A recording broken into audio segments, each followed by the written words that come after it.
Welcome to the Louis Talks podcast, where I do what I do best, talk and chat to people. So today on the podcast with me, I've got Paul Faulkner, the CEO of the Greater Birmingham Chamber of Commerce.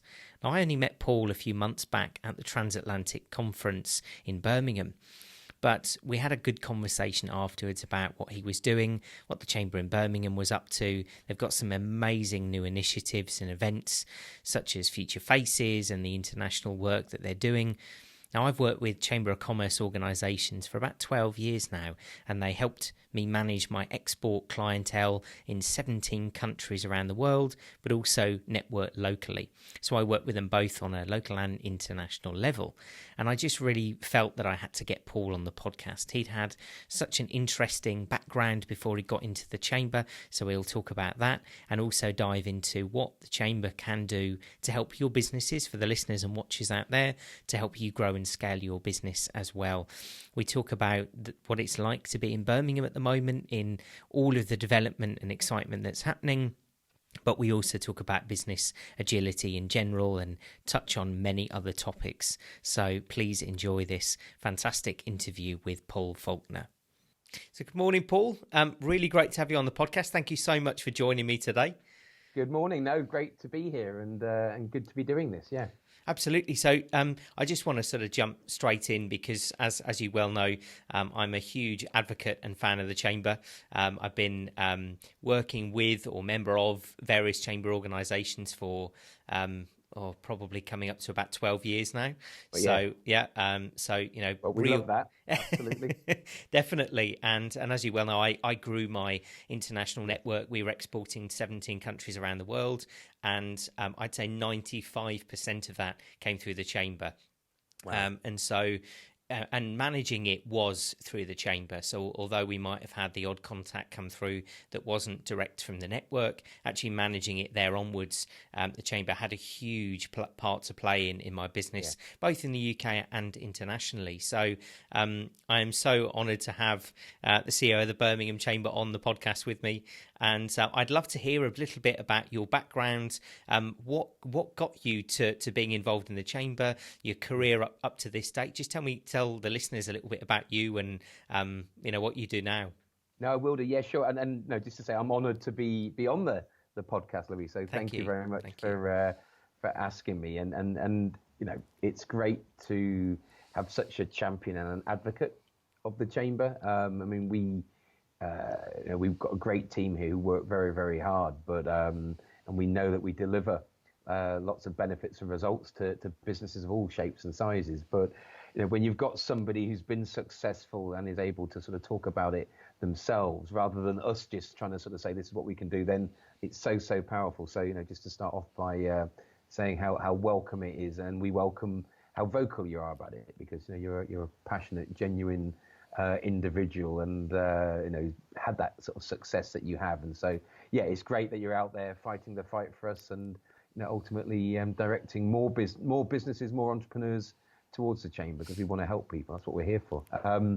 Sorry, so that's my sort of preamble. But well, no, thank you, and I'm very, very pleased to do so. So thank you for that.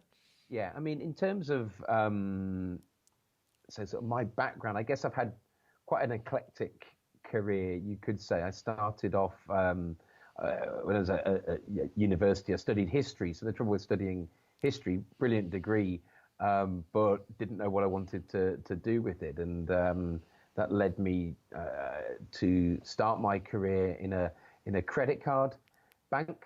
And again, if you'd told me at 18 that would be my first job, I probably would have turned on my heels and walked away from you. But it was basically an organisation that was based up in my hometown in Chester. I'd had a summer job there, and they had a graduate scheme that they were offering afterwards. So I sort of fell into it while looking for a role, and I think I was really lucky there, because actually they had a great training scheme, taught me a lot around that particular business, but I think sort of business in general. So I had a sort of a 12-month period where you were rotating around the organization, getting a lot of mentoring from senior managers and sort of just absorbing it all. And from there, I was fortunate to get the opportunity to move over to the US actually to Delaware and spent just over 12 months working in the bank there in their sort of marketing department. So that was my sort of formative years, and ended up moving back over this side of the pond and worked down in London and quickly, I guess, progressed onwards. Spent a bit of time working for a recruitment firm in the Northwest, and then went and worked for a family office who were again based in the US. That was through my links with the bank actually. They'd been one of the largest shareholders in the bank. Went and worked for the family for a period, doing all sorts of things from renovating and developing hotels and restaurants, running a retail square, to a little bit of asset management as well in Manhattan. And that then led one day to a sort of a conversation where the person I worked for, Randy Lerner, decided that he was interested in buying a soccer team in the UK. And to sort of cut a long story short, ended up buying Aston Villa in 2006. And so I was a part of that process, and then working with Randy and the family, got more and more involved in the club, which is sort of how I ended up in Birmingham, fundamentally. And spent about 8.5, 9 years at Villa, which was fantastic. It's an amazing club, and great to see them back where they belong in the Premier League this year. From there, I had a little break, went over to the East Midlands, working at Nottingham Forest as chief exec for a short sort of spell. And then in 2015, found myself back in Birmingham as chief exec here at the Chamber. So it has been pretty eclectic, but I had awful lot of different and varied experiences. You're always learning, and I've sort of enjoyed that and absolutely love what I do right now. It was funny because I had some experience of the Chamber when I'd been at Villa. We were patron members then and had come to some events. I actually won a Chamber award. I think it was 2010 or 2011, or the football club did, for our excellence in the community and all the work we did there. So I'd been to a few of the big annual dinners, and we picked up the award, and sort of had a sense of the benefits. And I knew my predecessor as chief exec quite well, and really it was when he was retiring in 2015 that we had a conversation, and he sort of pointed me in the direction of the opportunity here. And I thought, this is fantastic. The chance to be involved in an organization which exists to support businesses and to support the local economy, and to sort of, by doing that, to support all citizens who live in the area is great. It's sort of a good reason to leap out of bed every morning. And I think that's the approach that myself and the team take here. We're here to help and to make a positive difference. And there's so much that the Chamber does and can do to add value that it's almost quite intoxicating, one would say. It's great to be able to make a positive difference. Amazing. Yeah, it must be such an incredibly different and as you say, rewarding role to be in and amongst this. I see the Chamber as this sort of spider's web, where there's all of these different elements of the network and different people linked in, and corporates and events and networking and speaking, and all of these different things culminating together. And it must be quite a unique environment to work in, because there's not many places you get to have such a diversity. It's incredibly diverse. No day is the same, and it feels like you try to get the balance between being, and I think as an organization we're very organized and proactive, so we're putting things in place, and be they conferences or events or lining up speakers or sort of policy campaigns that we think and we know will add value and be of interest to people. But you're also then having to be reactive and respond to what's going on in the world, and a lot's driven by politics. We're an apolitical organisation, but there's no doubt that that impacts on business, and so we find ourselves needing to respond. And you can have a day planned out, and suddenly you get that phone call, and it all changes, which I think you get used to, and we relish. We've got a great team of people here at the Chamber. As you say, it's really diverse, really, really broad, the range of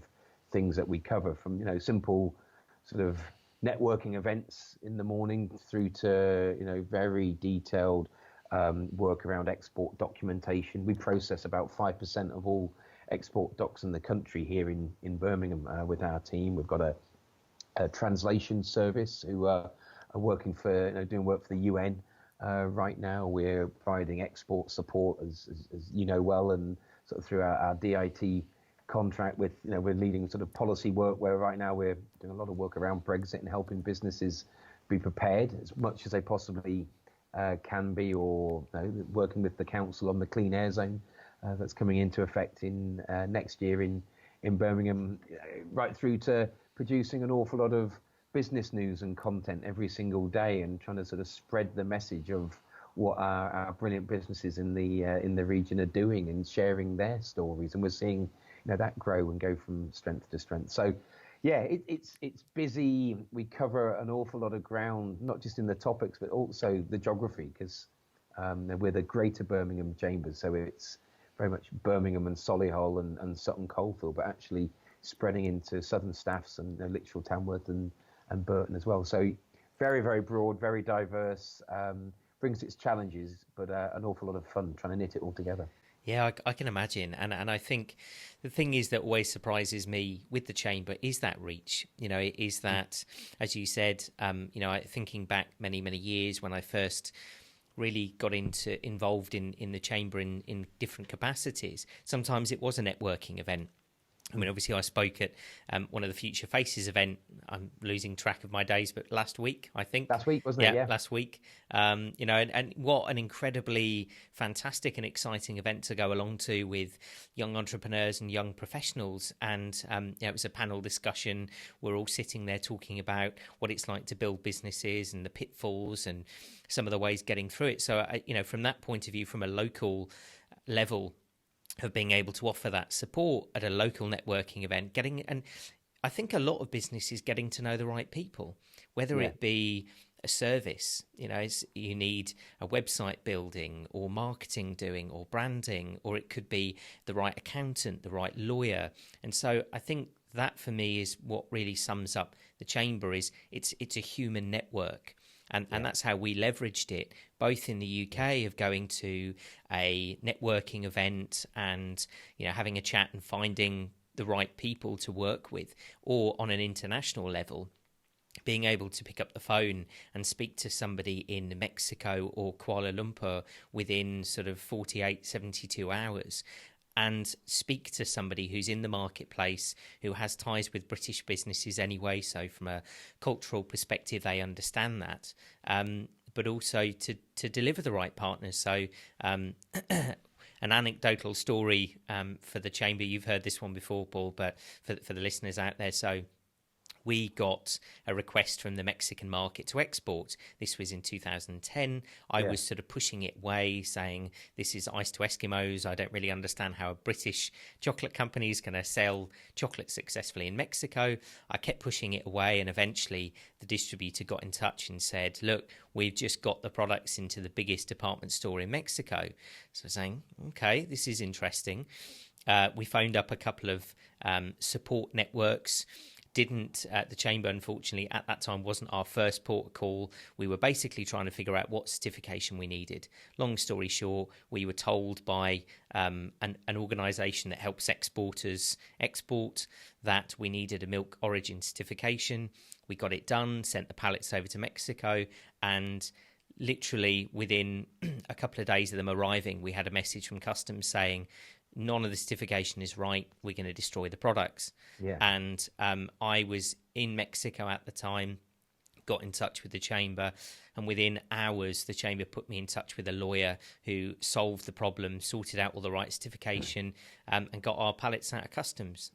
So I think that everything from local level to crisis, emergency, finding the right person at that point as a lawyer.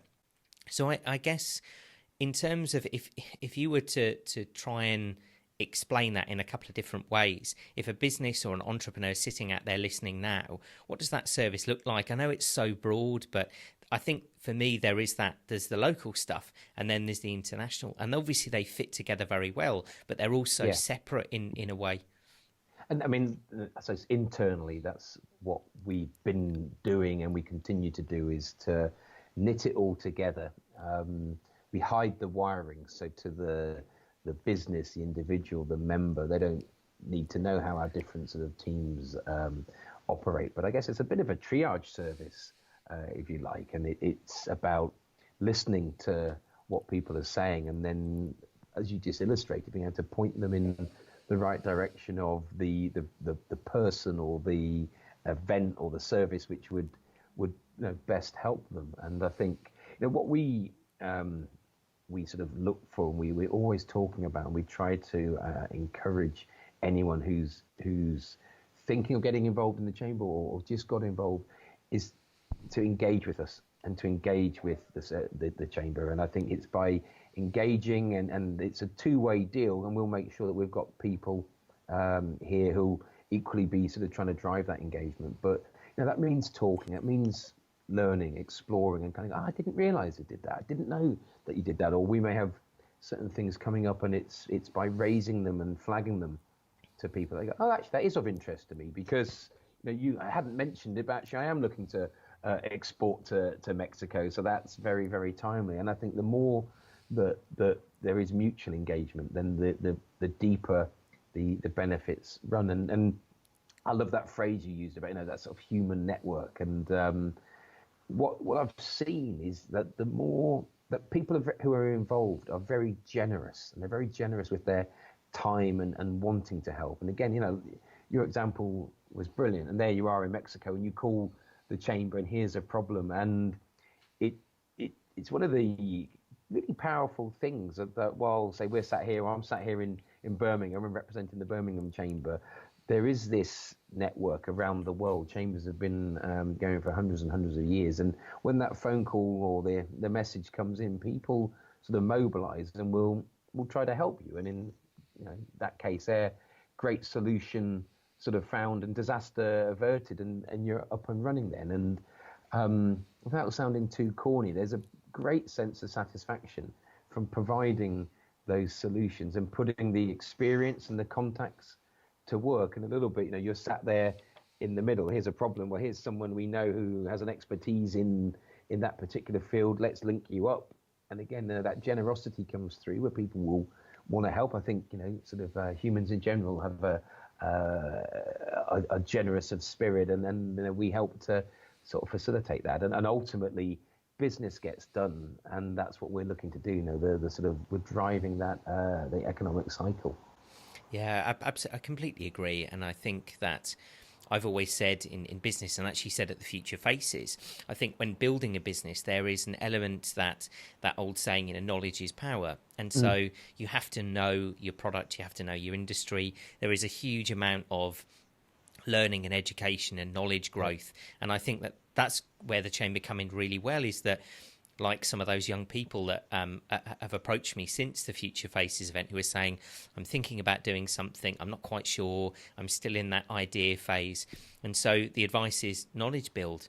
The Future Faces is perfect for that, to bring people in to say, if you're thinking or you've started a business and you've got a bit of a knowledge gap, but actually, once you've got your knowledge, once you've potentially got a product or a service, the rest of it is human. It's human connections. And I think that not enough people in business realise that, how vital. And if you don't know the right people, sometimes you can't be successful, because it is about contact to contact. Buyers in another country, for us, they're just other people. And other people tend to know other people. And so by engaging with a chamber and having a conversation and going to an event, somebody somewhere will say, oh, actually, I know the buyer of such and such, or I know the guy that does that. And I think that is such a sometimes vitally missed aspect of business. You don't see it in enough business books, people talking about that human element.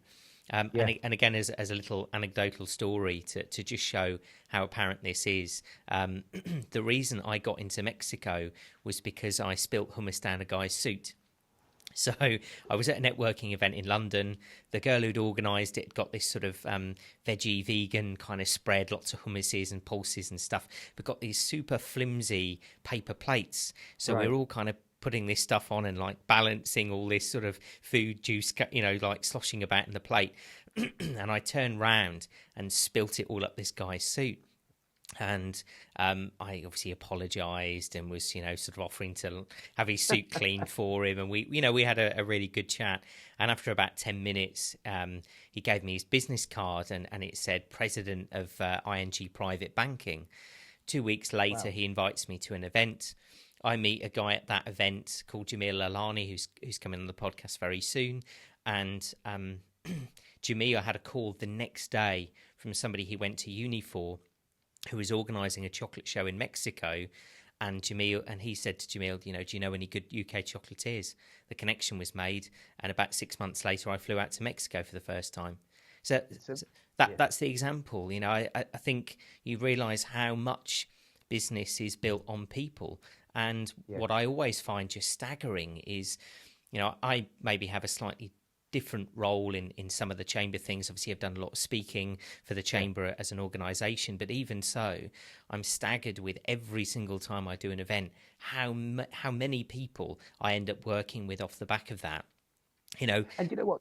Sorry, go on. No. I was just, again, one example. I did a talking event for one of the international conferences down in London, and I literally came off the stage, and it was one of the head girls from Heathrow, and we ended up doing this huge sort of export support advertising campaign, which went in all of the national newspapers.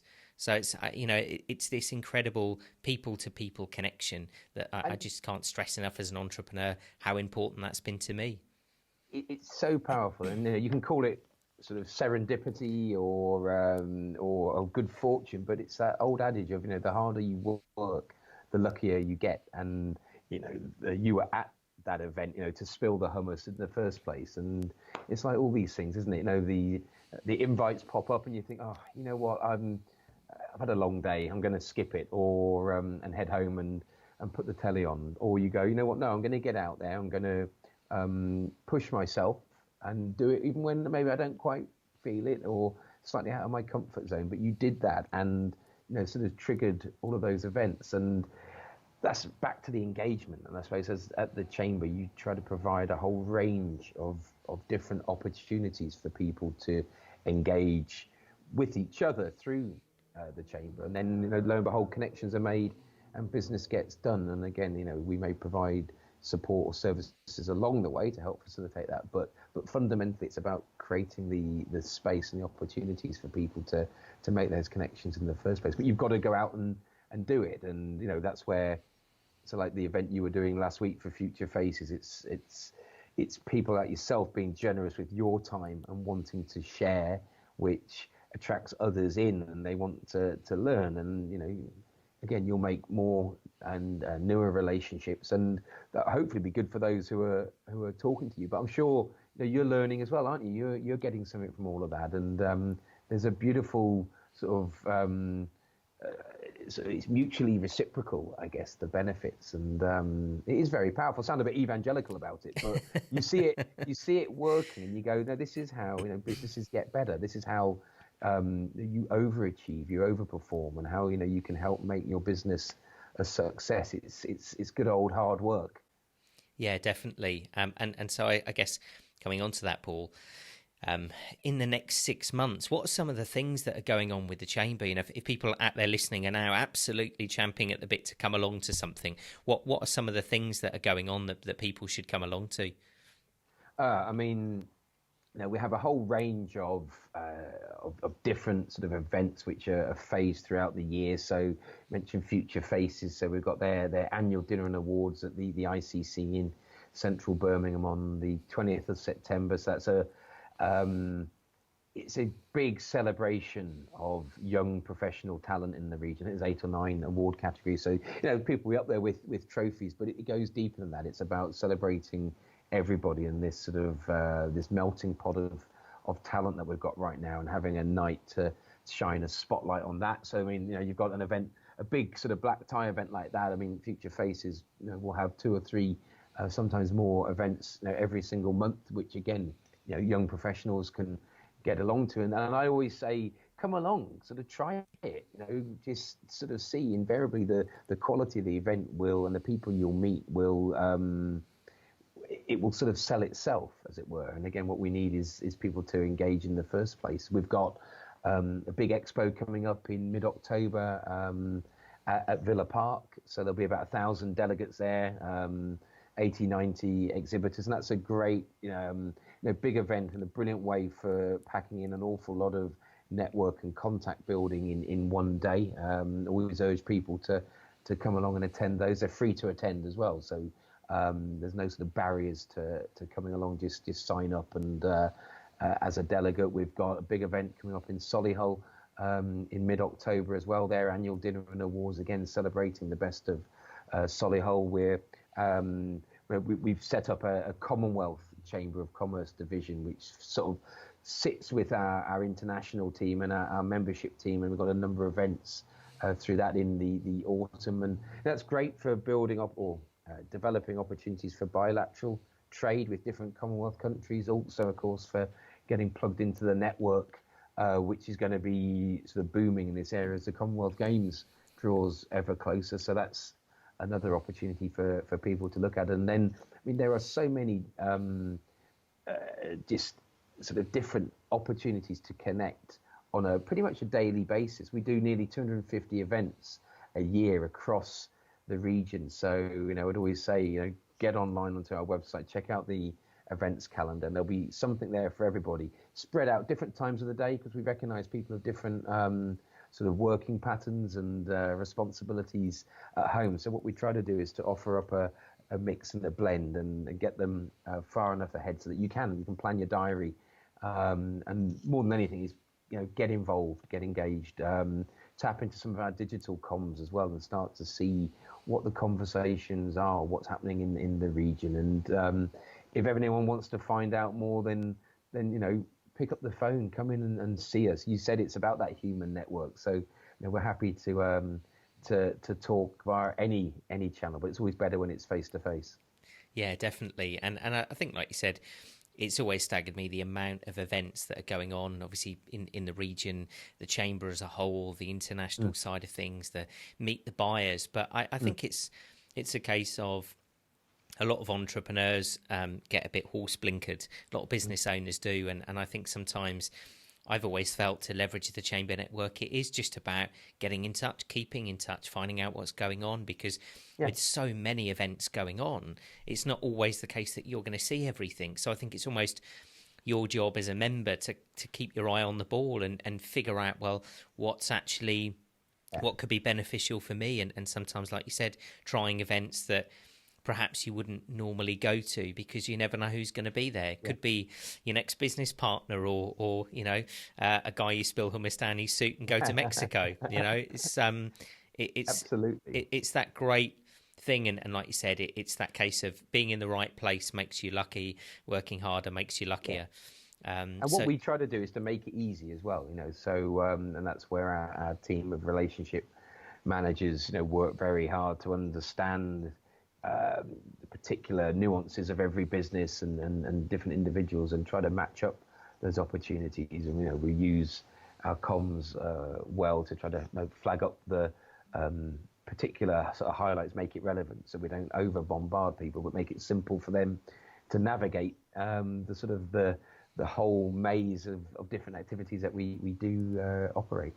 Amazing, yeah. And so coming back onto a bit of a local level, Birmingham is growing so much these days. I mean, I remember as a kid, I lived on the outskirts of Birmingham in a little village in the West Midlands, and used to go into Birmingham a lot, and things didn't seem to change for a long time. Birmingham seemed to remain quite the same, and suddenly, I think the last probably 5 to 8 years, it's just staggering the amount of development that's happened. So what's it like to be the chamber in such an incredible growth time where Birmingham is just developing so quickly. It's brilliant. I think it's a great time to be involved in business in Birmingham. You're right. There's so much development, and in some ways it was much needed. It did feel like the area had stagnated for a while, and so whether or not we were playing catch up. But I go, it's happening now, and I think Grand Central, sort of the redevelopment of New Street, opened in 2015, and that's always one of those markers in my mind where for a number of years it was being developed, and then suddenly, boom, it opened, and you went, wow. And it felt like one of the first of a wave of transformational projects, obviously buildings being knocked down and the aesthetic of the city, changing rapidly. You look around where the sort of Centenary Square now with the library, the new HSBC UK headquarters, the public realm there, the amazing sort of fountain which just opened in the last sort of month, and you go, it feels like a truly world-class space with world-class architecture around, and it's inspiring, and so it's a brilliant time to be doing business and to be involved in business here. I think the other thing that strikes me is that there's so much change happening that everybody in and around the cities kind of got used to change, and it's got people into that mentality of, we'll try something new. We're really up for it right now. Why not? The sort of the city's being ripped apart and rebuilt, and well, that's the physical. It's also runs deeper than that, and so it's a great moment to be trying new things. We're seeing a lot of sort of entrepreneurs in the city. We're seeing obviously startup businesses. The stats are very, very strong over about the last sort of 4 or 5 years now, where outside of London, there's almost sort of twice as many startups here as in any other sort of city. And I think that all feeds off of each other. There's a sense of the possible right now. It hasn't been built, it's being built, and people can play a part in that. So no, it's really, really exciting. It again, you can get a bit carried away, but it feels like quite a unique moment, and one that we're at the Chamber determined to do everything we can to make sure that we're grasping it collectively with both hands and really pushing forward and making the most of this moment. Yeah, and absolutely, and I think it must be so exciting to be at this, sort of starting to ride the wave, but also from the Chamber, you see this real wide perspective of everything from some of your, huge sort of patrons and the people that you work with, all the way down to, the guy at Future Faces who's looking to start something up next week. And so I guess, talking about some of the bigger organisations you work with and some of the smaller ones, what's their perspective on what's happening, and what are some of those doing to try and make Birmingham a better place? Well, I think that, I suppose we're well placed to see how people do come together, and there's lots of different events or workshops where you're seeing representatives from the likes of Deutsche Bank, HSBC. You mentioned the sort of professional services firms who are approaching with that generosity. They want to learn. We've been involved in the Innovation 50. That was an initiative set up by Mills and Reeve. Steve Allen, who heads up Mills and Reeve in the city's our vice president. At present, he's been very heavily involved in the transatlantic chamber as well over time, and it's that sense of an inquiring mind and wanting to help facilitate, but also learn from each other. And so there is that moment where I think it's quite porous right now. The difference between SMEs and larger firms. There's a lot of interaction going on. I think businesses as well, are very aware of their civic responsibility, and certainly, in Birmingham, while we're going through this great period of change, that's a big sprawling metropolitan city like Birmingham has an awful lot of social challenges facing us as well. It's not unique to Birmingham, but we have our own sort of particular take on that, and I think businesses large and small recognize that, and are trying to play their part in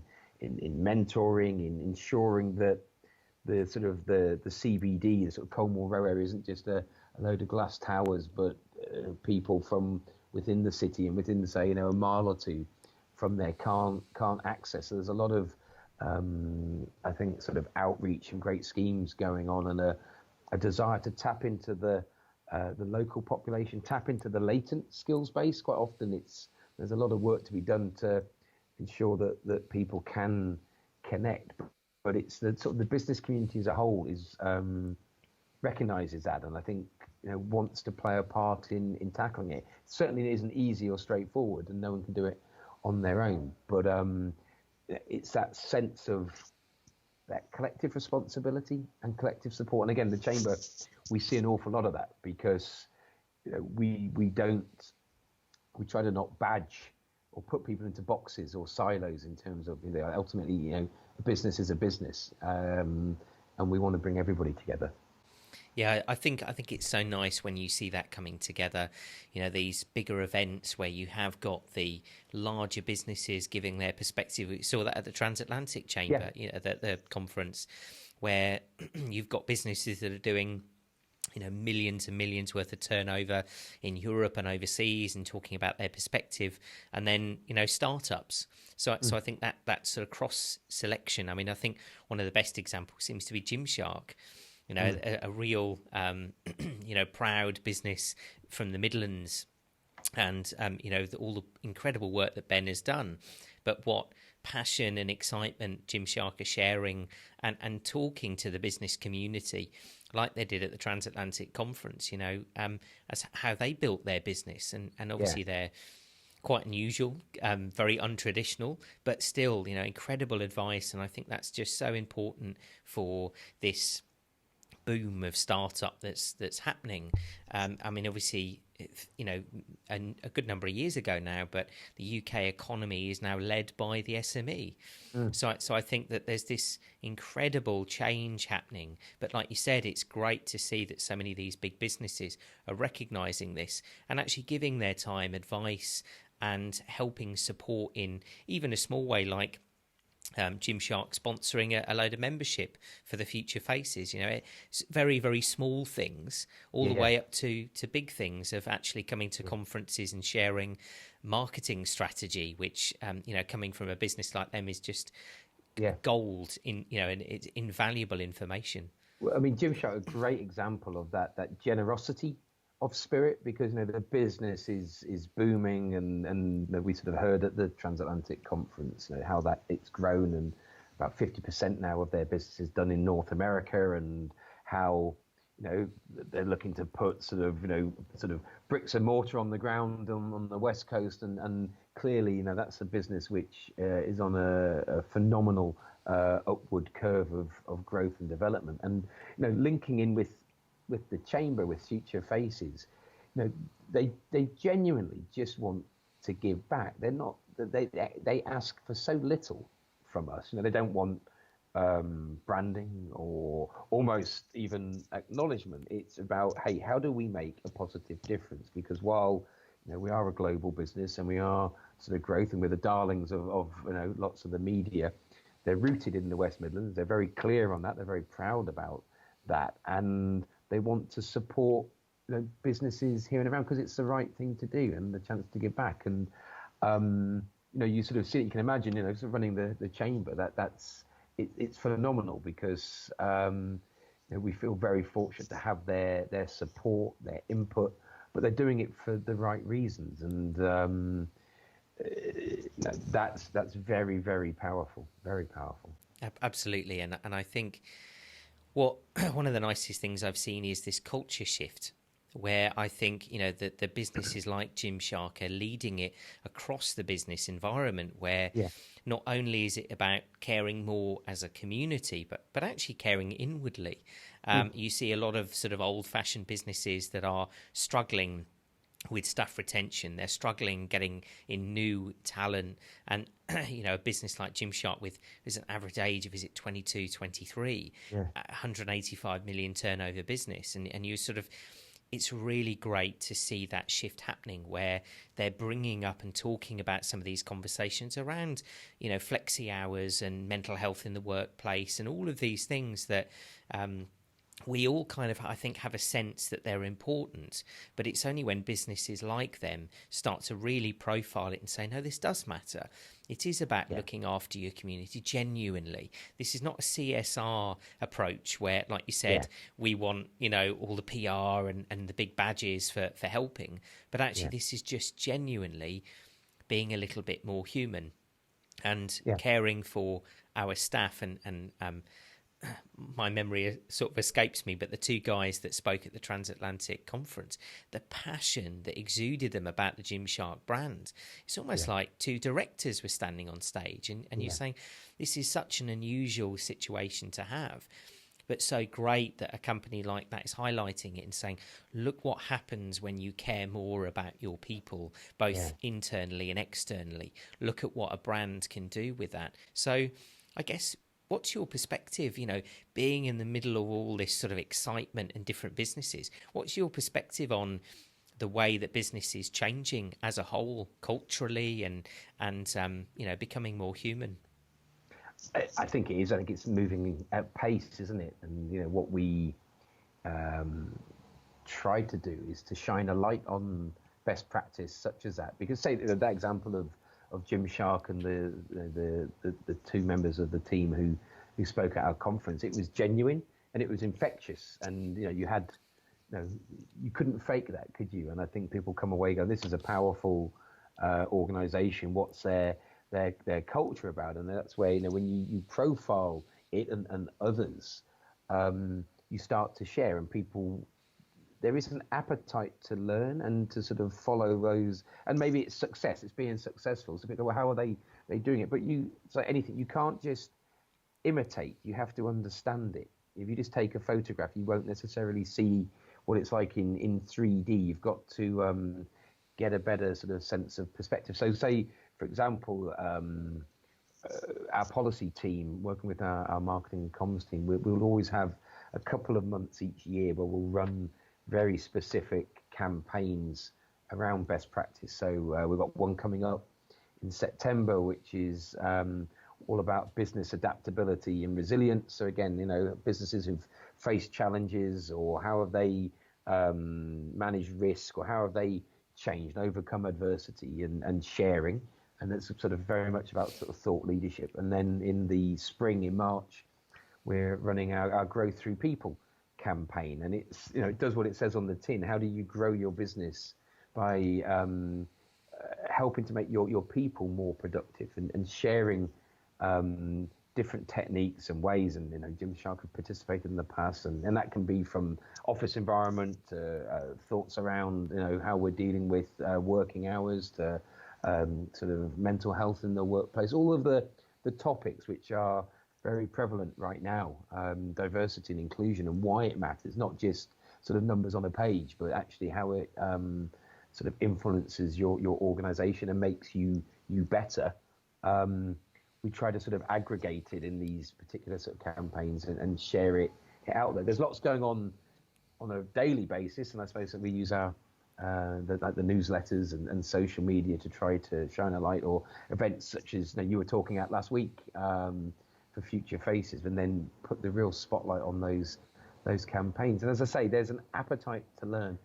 People recognise that the world is changing, and if you don't change and adapt, then your business is going to suffer. And I suppose that's always been the case. And businesses who thrive, like individuals who thrive and prosper, where you're always learning. You've got to know your core, know your product, know your business, know your people, but you've got to always be on the lookout. And it does feel that right now the world is spinning at an ever increasing rate of knots. So if you're not engaged in the conversation and you're not alert, then you aren't going to be doing as well as you possibly could be.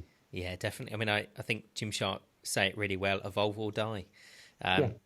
Really simple way of putting it, but I think that you're seeing this massive shift happening right now, where these sort of old, more traditional business models are having to change, because actually the younger generation are pushing for things to be different. I mean, I I was actually at a British Chamber of Commerce event early this year. It was on the day that Brexit should have happened and sort of didn't. And it was a really great conference to be at because it was very political, but also there was this seam of positivity to say the world is not going to end. We will figure out a way of doing things in a different way.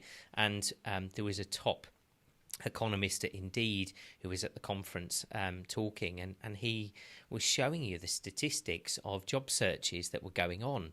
And there were certain terminologies and keywords of sort of mental health in the workplace and company culture and company engagement, employee engagement, and there was this sort of real slow curving. And then the last 5 years it looks like a cliff. It suddenly just exploded up. So I think this is where it's the ripple effect, where companies like the Gymsharks and Monzo, I don't know whether you know Monzo, but they have this incredible employee engagement and company culture. And so I think that those businesses who, let's look at the ROI of that, look at how successful they are. Yeah. So you're saying, okay, that there's a resistance, I think, sometimes to spend money on employee engagement or spend money on, staff well-being and wellness and mental health and all of these different aspects. But then actually look at the trajectory of brands like Gymshark, look at Monzo and their success. I think in their last valuation, it was something like 2 billion already, and they're not even, I think, 5 years old. So I think you look at this incredible growth, and I think that this, like you said, is this great opportunity within Birmingham, that there is all of this growth and excitement happening. I just think that as business owners as well, it's like you said, it's about understanding what's going on and what's happening, and how do I adapt and change, because if I don't adapt and change, I'm not evolving. I'm gonna die. I'm gonna fail, because eventually I become obsolete. Because I can't keep young, innovative, staff who bring innovative ideas to the table. So I guess, what would be your advice? You've got this great experience within all of these different businesses. What is your advice to businesses right now in Birmingham? You said that keeping your eye on the ball, but anything else that really jumps out at you as this is the time to do something, because we have this great opportunity when Birmingham is just exploding? What do they need to do to capture that? I think if you're situated here, it is to recognise this moment and opportunity, and moments. You almost won't know, or it's very hard to define until you're looking back retrospectively. I a little bit would, and I think HS2 is such a catalyst for the region that which is quite convenient in some ways, because it gives you certain time frames. So let's say, for example, that Curzon Street Station and all that redevelopment around East Side is open in 2026 on time, and the first trains are running from Birmingham and through Solihull, and then. And although there is a second phase which will come in I think sort of 2033, so up until 2026 you've got all that development happening. You've got the Commonwealth Games 4 years before in 2022, so you're going, you could see how the moment should at least stretch over there. And for me, it's about recognizing that and going, this is that time to push, this is that time to invest, this is the time to grow, and look at what we have here locally and regionally. And we're sat on, this is the heart of England.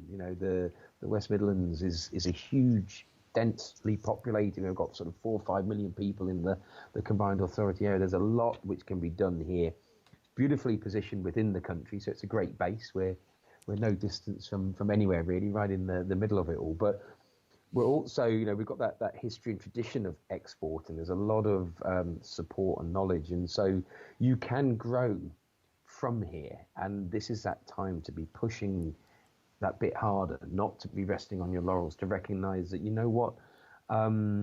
we talked in the past about, say, years gone by, and there's sort of a sense where Birmingham in particular maybe was suffering. Well, things move in cycles, so you can't always assume that conditions are stacked in our favour as they are right now. So I think a little sense of urgency, and around let's grab it, let's push really hard, and that's where organisations such as the Chamber play our part. It's about going, we're here doing what we do anyway. Those who do get involved are getting that added value, that added benefit. And if you're not involved with the Chamber and your competitor is, then they're getting a head start on you. So it sort of feels like, sort of try to take advantage of all of the additional support and resources that do exist. Push yourself, push your organisation, and go for it, really, because there's a great time and a great sense of the art of the possible right now. Yeah, definitely.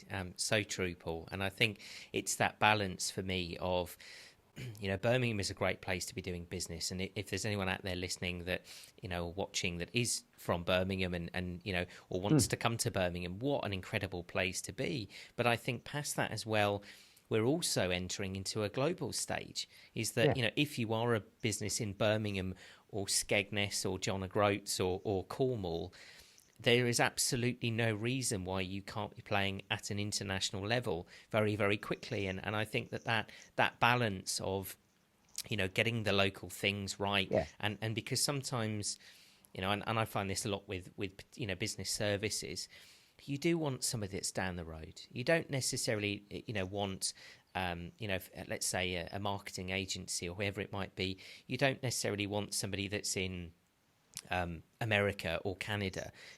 You might do certain advertising or digital, but sometimes it is about having those local connections because you can walk down the road and you can go and meet them and grab a coffee and talk things through.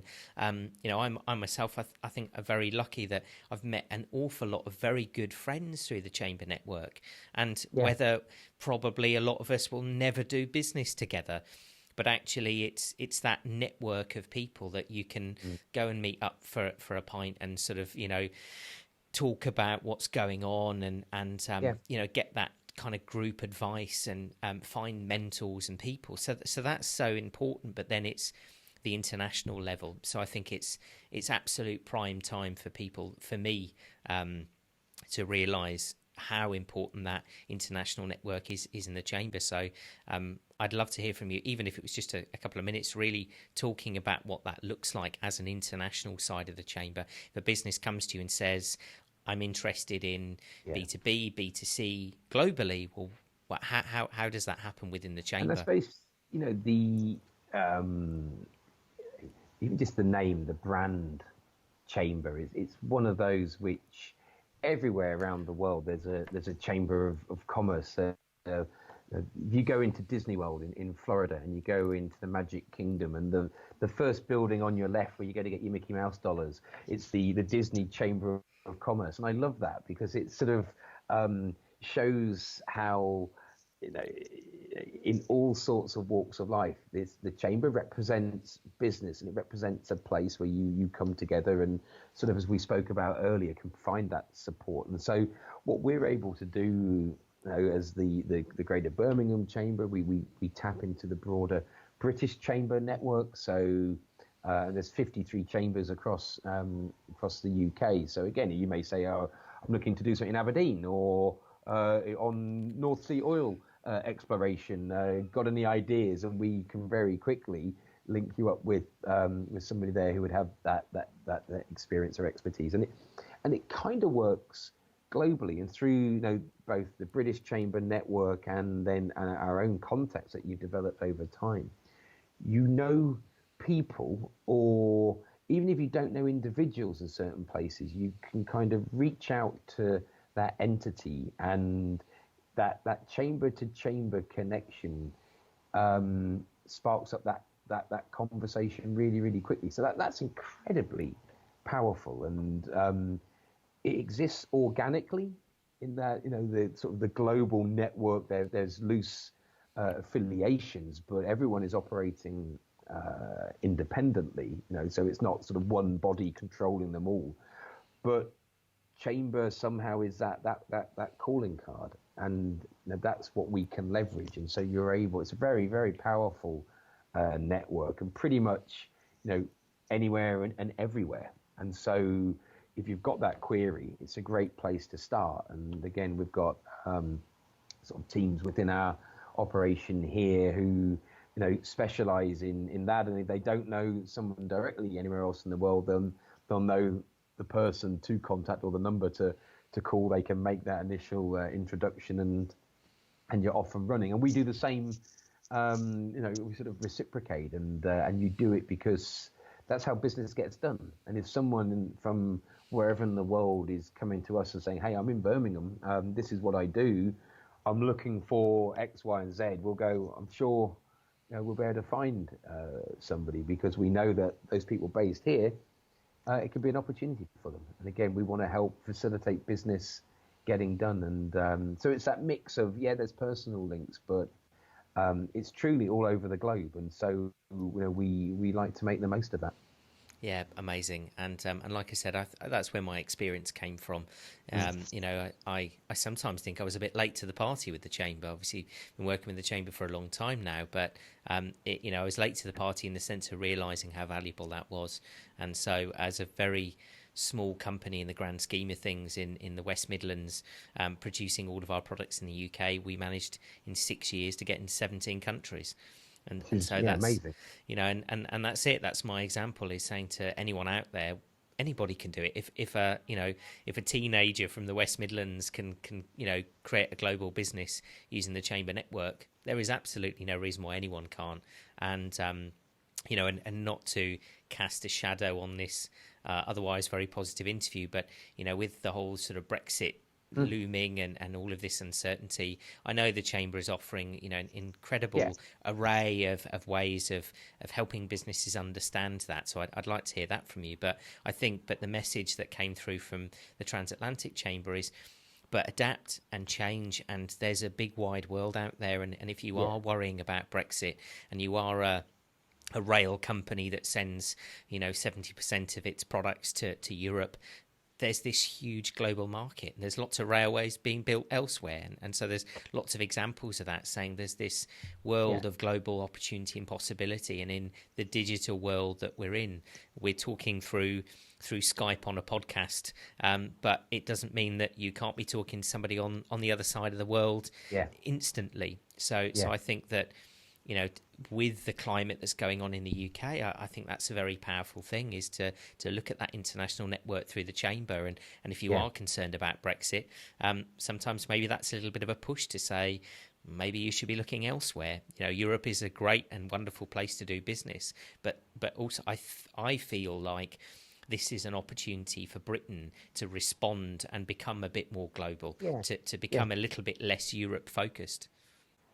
Look, I agree, and so we're on the one side, we're providing specific Brexit-related support. So we've got a very simple to use and navigate digital tool, our Brexit Health Check, and you can sort of go on and self-diagnose how ready are you. The bits that you don't know, we'll signpost you towards information and contacts to help you prepare as best as we can. We know that there's still so many unknown unknowns, but there are steps that you can take. So there's a piece of work around that, and around Brexit sort of preparedness. But exactly what you just said, Lou. It's more broadly, it's about lifting your eyes up and exploring, and the world has never been linear. There's always been issues and challenges. I'm a big believer that every generation will have had their own. You don't have to look too far back in history to see that businesses, good businesses and ones who have looked to explore, looked to grow, do so smartly, will always thrive and prosper. And those who don't, won't do. It's back to the sort of Gymshark sort of saying, isn't it? And I know it's funny because the Chamber here was founded in 1813, and I sort of go, wow, back then the Duke of Wellington was still chasing Napoleon around Europe. And in Birmingham, business people came together and decided we need to set up this organisation to help ensure that business gets done. And right from the start, it was looking at global trade as well, not just sort of business in Birmingham. So, while the characters have changed and the challenges have changed, the Chamber and business has continued, and it always does. And I suppose you're exactly right. That's where, nowadays, with so much and so many resources at our fingertips, there's no excuse not to be exploring the big wide world. And I think, as you sort of mentioned, if there's a bit of a push factor to do so, then maybe that's no bad thing. And certainly, again, we're one resource that people should be using, and one that if you're hearing, well, wherever you are, sort of speaking to people at your chamber will help to set you on that way. Yeah, absolutely. And I think that's the message, isn't it? Yeah. Pick up the phone and see what the opportunity is. So Paul, as a final little question, I ask a lot of people this: have you got any books, podcasts, people, companies that people should look at, follow? Obviously, if they're looking to grow their business, if they're looking for examples, obviously you mentioned Gymshark quite a few times. That's an obvious one. But any other people, companies, books that you could say to people to pay attention to? I think, for me, it's about trying to keep as broad a view as you possibly can. Soak up information from all of those channels, and just keep that inquiring mind, because that's helping to inform you. And there's no silver bullet. There's no one way of doing it. There's no one guide. But I think what business people sort of do is you take little bits from everything and you apply them to yourself and your own development, and you apply them to your own business. So I think it's important to get breadth, and it's important to get the cogs turning, and that's really where when you're sort of trying to read or to listen, that's what you want to pick up. I mean, there was a great book I read a number of years ago called Built to Last, which is kind of one of those sort of seminal business books, and it talked about would take examples of two organizations in similar businesses and how they were both seen to be staples of that industry, and then certain challenges came, and one dealt with it badly and disappeared, and there's some brands and names who we don't even sort of hear of anymore, and others who adapted and went on to thrive. And it sort of made the point that stuck with me was that no one's got a divine right to be in business, and you have to always be evolving and changing and adapting to your market, adapting to circumstances. And the minute you get, I guess, complacent, is the minute you're going to suffer. Maybe it is back to Gymshark in a neat way of adapt or die, but that's sort of a universal truth. And so I think it's important to always have that in mind, and then always be looking to learn and get better. Brilliant. Sage advice, Paul. And finally, plug time. Where can people find the chamber? Sort of websites or social media? Just anything you want to mention. I mean, greaterbirminghamchambers.com is our website. Awful lot of info on there, be it about events or some of the campaigning material that we're doing. Sign up to our daily newsletter. We have a great team here producing and sharing an awful lot of business news. You want to know what's happening in the Greater Birmingham area, that pops in your inbox every morning at 9 a.m. and is a really neat, quick and easy way to keep up to date with everything. And follow us on social media. We're very active on LinkedIn, Facebook, Twitter. Would love people to check us out, and again, just get into the flow of the conversation. And we're based in the middle of Birmingham. Want to come in and see us, then please do. But there's a lot of events going on, and love people to reach out, and look forward to hopefully seeing some of the listeners and viewers at one of our events in the near future. Absolutely. Well, thank you so much for coming on, Paul.